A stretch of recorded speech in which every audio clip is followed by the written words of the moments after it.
2018 সালে আপনাকে cyber crime থেকে ডাকা হয়। সাইবার ক্রাইমের গল্পটা আপনি জানতে চাইছেন, তো সেটাই বলি আগে। তো আমাকে 7-8 ঘন্টা বসায় রাখা হতো ওয়েটিং রুমে, আর হলো ওই আমার নিজের ভিডিও গুলো আবার দেখাইতো, আর আমাকে চিনি ছাড়া লাল চা খেতে দিত আর কি। এমনি আর কি, লাইক এটাই, মানে আসেন বসেন বসে থাকেন, মানে মানে নিজের অবস্থানটাকে, আপনার অবস্থানটাকে যেন ছোট করার জন্য এটাই এনাফ। আমার গায়ে তার মায়ের দেওয়ার দরকার নেই, গালিও দেওয়ার দরকার নেই। কিন্তু আপনাকে কতদিন 5 দিন 6 দিন এরকম 6 দিন হাজিরা দিচ্ছি আমি। 7-8 ঘন্টা শুধু আপনার? হ্যাঁ, আমি বসে মানে আমি কোনো আয়নাঘরের কথা বলতেছেন, লাইক সোফালা ওয়েটিং রুমে বসে থাকতাম। কিন্তু যিনি এডিসি স্যার আমার সাথে কথা বলবেন, উনি হ্যাঁ এই করতেছেন, অন্য ছেলে মেয়ে রুমে যাচ্ছে, উনি গল্প করতেছেন, কিন্তু আমি ভয়েস শুনতেছি, কিন্তু আমাকে ডাকতেছে না। আমাকে যখন ডাকছে, আমার নিজের ভিডিও আমার 16বার দেখার কিছুই নাই, এটা একটা পানিশমেন্ট। ভিডিও চলতো, থামায় বলতো যে এটা বলতে পারবেন না, এটা গভর্নমেন্টের বিরুদ্ধে গেছে, এটা বলা যাবে না।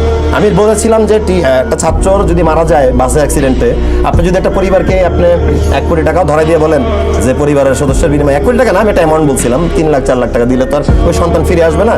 ওই সন্তান তো ওইটুকু টাকা খালি আর্ন করার জন্য জীবনটা পায় নাই, সে তার ফ্যামিলির প্রতি অবদানের কথা মিন করছিলাম। তারা ভিডিওটা থামায় বললো যে এটা কেন বললেন, গভর্নমেন্ট তো কিছু টাকা দেয়, যদি কিছুই না দিত দেন হোয়াট। তাহলে আমি বুঝলাম যে আমার এখানে বড় বিপদ। আর 5ম দিন যেদিন আমি বসেছিলাম ওইখানে, আর্মি হেডকোয়ার্টার থেকে একটা চিঠি আমার আব্বা বরাবর গেল, আব্বা বরাবর তাও, যে আপনার পুত্রকে কন্ট্রোলে থাকতে হবে, তার ফেসবুক স্ট্যাটাস এন্ড ভিডিও হচ্ছে বিব্রতকর এবং উস্কানিমূলক রাষ্ট্রের জন্য। এটা তো খুবই ডেঞ্জারাস কথা। এরকম চিঠি সেকেন্ড ওয়ার্নিং মানে তো রাষ্ট্রদ্রোহী মামলা করে দিবে, পাসপোর্ট নিয়ে রেখে দিবে।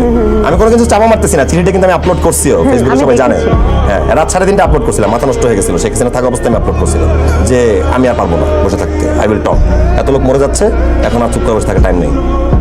তো 18 সালে এগুলো আমার সাথে হয়েছিল, এবং আমার ফেসবুকটা 15 দিন গভর্নমেন্টের কাছে হ্যাক ছিল, এবং ইলেকশনে 7 দিন পরে আমাকে প্রোফাইলটা দিয়ে বলা হলো যে আপনার আমার ফেসবুক পাসওয়ার্ড 12345, আমি যেন আমার মতো করে পাসওয়ার্ড করে নিই। সো এই সাফার করা মানুষগুলো কি ভুলে যাবে নাকি? মানে সোলাইমান সুখানের সেদিন জমিদারি দিন ছিল, আমার ছিল খুব খরার দিন, তো এখন দিন চেঞ্জ হলে এটাকে আমি ভুলে যাবো নাকি?